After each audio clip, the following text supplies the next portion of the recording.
AES Corporation, a global energy company, power producer with about a third of its business in utilities, 12 billion in market cap, has shown very impressive growth during the last almost a decade and looks really undervalued, right? Well, not exactly.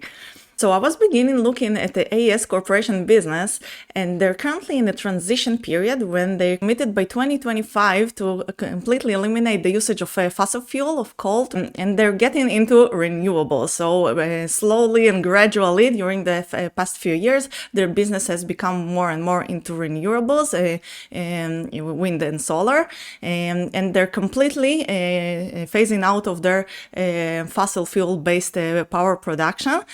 And again, about a third of their business is in utilities, and the utility portion is in the United States, but they have a big business in Latin America. But what I immediately noticed and found out before I got too deep into the business was, of course, one of the reasons I decided to check it out and to research it was this graph. Well, where it looks they have been growing earnings really nicely, where the price currently is not exactly tracking it. And of course, there must be some reason for this diversion from the fair valuation. But it looks interesting with a 4% dividend yield. Currently, we're trading at a 9.5 PE, so it looks really interesting. But when we look at basic earnings, which is essentially non-GAAP or GAAP earnings, we see a completely different story, and that got me immediately curious. It's not the only company when we see that, but the story is so different here, and I had to check out what is behind this.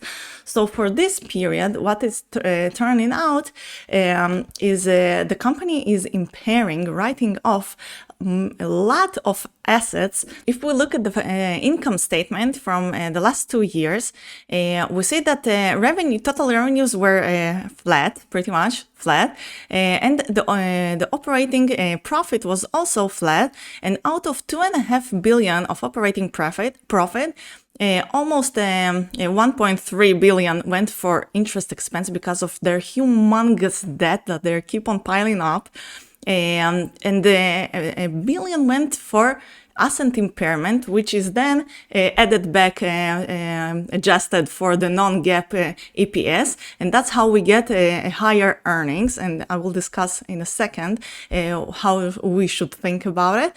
And we see that in 2022, the story was pretty much the same, where there was nearly $800 million also impaired. And if we look at prior years also, I have it screenshot. This is 2021, 2020, and 2019.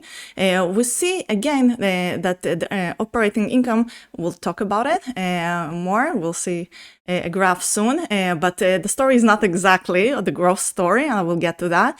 And again, we see the interest expense and the writing off of the assets, 1.5 billion, almost a billion, and in 2019, not that bad. So the company has been for 4 years now writing off assets, and that's why we see those this difference between GAAP and non-GAAP earnings, where of course on GAAP terms you have to recognize it as a loss, but then to show your adjusted EBITDA and non-GAAP EPS, so you add that back, so we can see it also clearly here. So this is the reconciliation of the last 2 years. So we see that the basic EPS, the GAAP EPS, was a loss at 2022, like we see in the graph, and only 34 cents per share in 2023. But when you add back the big write-offs, we get to this higher EPS, and we also get somehow the impression that there is a growth in EPS. And if we look at years prior, we can see also the adjustment from the GAAP EPS, which was a loss of 60 cents, then just 6 cents, just unprofitable, and not a loss, not a gain, and 45 cents. And again, we have the adding back of the big asset impairments, and we get this story. So how should we think about, while we look at the graph, how should we think about asset impairment? So, of course, the common argument would be that it's not really a cash charge. The company just writes off, reduces the value of its assets in the balance sheet without having an actual expense. And it's not meaningful. So if we look at the cash situation or the true earnings, the earnings power of the company, it is not that relevant, because whether those, it's not like the assets are going to be really necessarily sold and materialized, so it's just an on-paper loss. But that's not exactly, and there is a reason why those accounting rules are in place. Basically, what those asset value means is that the company spent this amount of money in the past. It was a true cash outflow from the company in the past, where when it bought this asset, and when it did not write it also in the income statement. When a company buys an asset, it reduces it from the cash balance in the balance sheet and adds it to the asset balance in the balance sheet, and that's all. But then, when it turns out this asset is worth less and is expected to produce less returns, or can be sold now for less, the company is expected, it must do the write-off, the impairment charge, and then the loss is obvious. And I would argue that this is a true loss for shareholders. When AES Corporation writes off just in 1 year $1 billion, a 12.5 billion market cap company writes in just 1 year, and it's every year for the past few years, $1.5 billion of its assets. This is a real $1.5 billion that was spent in cash, that was raised through debt. I see it as a real $1.5 billion of shareholder value that is gone out of the window. And that happens now every year for a few years. I don't even know how back it already started, how far back. We see that in 2019 that wasn't the case, and that's when we see more earnings here. Maybe in 2018, no, I'm not sure. I haven't checked 17 and 16, but because that's enough for me, and I don't know the whole story behind it. Either those are bad investment decisions made and overpaying for assets that will now produce less. Either there is a bad capital management here, or maybe even more probably that's just the business, that's just the nature of this transition, and now their old assets, their coal plants are now worth less. They are phasing out of them, they're selling them and closing them. So maybe that's part of them. I do have here, where was that? A list of the impairments. In 2023, where those are the different facilities, and I haven't looked really deep at what those all mean. Here we do see something with wind, so I see that maybe it also has to do with some write-offs in the renewable segment also. But anyway, I think that for me it doesn't really matter. This just shows that there is a kind of a problem in the business at the moment, whether that's again from bad capital management, or some unsuccessful investments, or just the nature of the business. But I see it as a true erosion of shareholder value. I think that's a problem. So that already raises a red flag for me. But what's even more than that is, again, I already gave you a hint at it.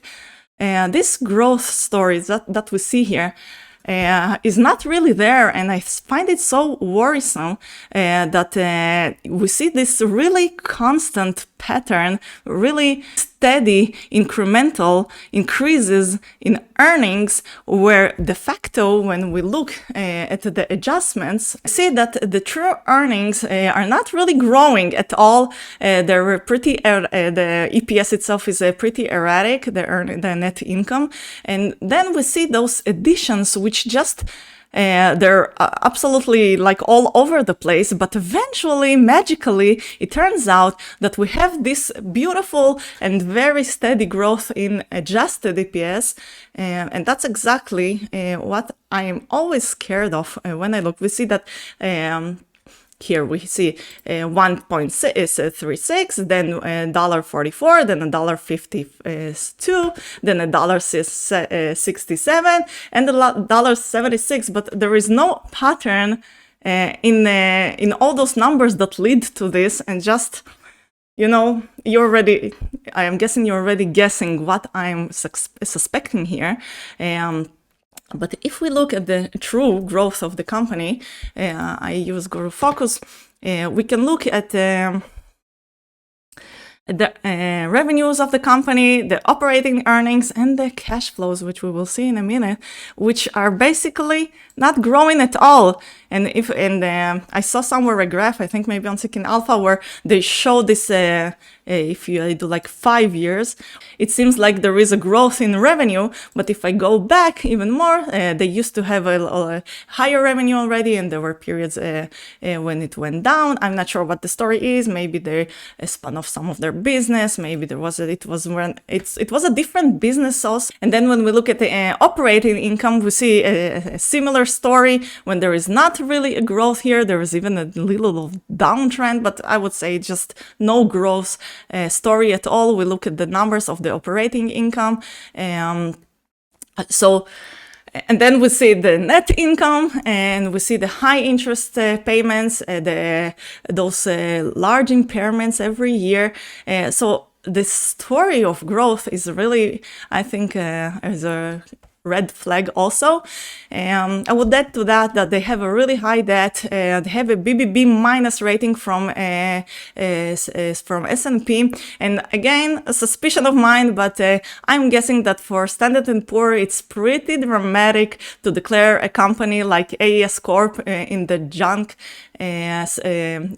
investment grade. So a BBB minus is the lowest credit rating that is in an investment grade. So it doesn't look good at all. Plus, the debt is huge. I didn't show the cash flow. With the cash flow, we also don't see no growth at all. Those estimates, I would just ignore them. For this year, we see a downtrend in cash flows from the last year. I would just take it out.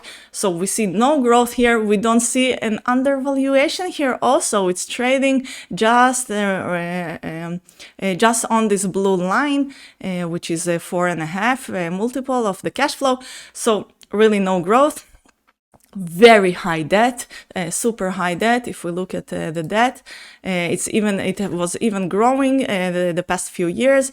And again, they were back in a few years ago, they were buying back shares, but now they're issuing a little bit of shares. And again, I read somewhere they're going to issue even more to raise capital for more renewable projects. So a 25 billion debt for a company that with a market cap of 12 billion, like we've seen operating income of 2 billion, that's really high. And it's and obviously it really needs this capital now to finance all its projects getting into renewables. We can see here also in another illustration of the revenue that is really, there is not a growth story here of the EBITDA, that even the EBITDA, there is no growth, and the net income, no growth, even I would argue no profitability, no true profitability for the shareholders. Their internal invested capital is really meager. And like I said, we can see that in the past it was buying back shares, but now it is issuing a little bit. And from what I read, they are planning to sell assets assets now, all the probably fossil fuel assets to finance the renewable projects and issue less shares than expected, but still there would be some issuance in the future. Also, it's not very significant, but just to mention it. So overall, I think it doesn't look good. It's not for me.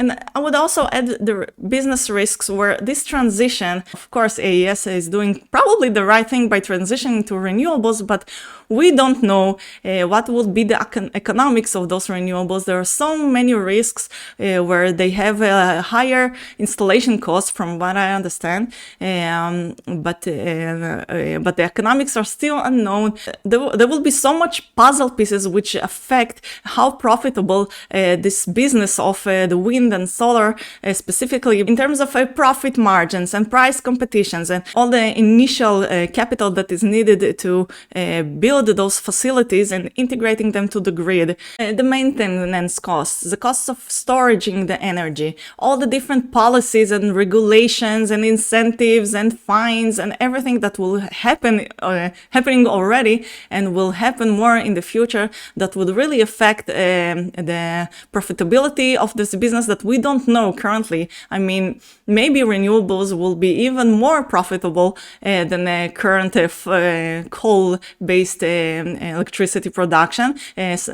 Some say the maintenance would be lower, for example, but maybe they would be higher, and the whole industry is going to change. So I think there are huge risks with it, with both staying in the old school fossil fuels, but in moving into renewables also. So overall, this is just not for me. It's too risky, and overall, the business is overall too risky, but also there is no growth story here. This valuation, I think, is completely not really reflecting of the reality. I think this might reflect more. Depends how you decide to look at asset impairment and write-offs.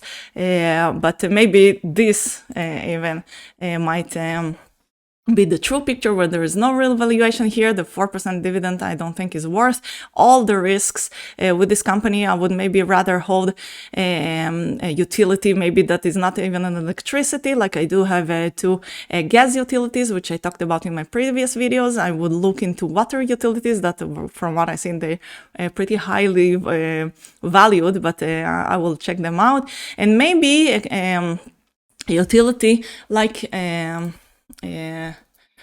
Eversource that I think is not producing its own electricity now, and it's only buying and selling it, so it doesn't have all those risks with and all this capital intensiveness. But I will check it out and I'll let you know in one of my next videos. But also it also has a lot of risk, regulatory risks. So yeah, the AES is really not for me. So I'm skipping this one, and I'll see you in the next one. Bye bye.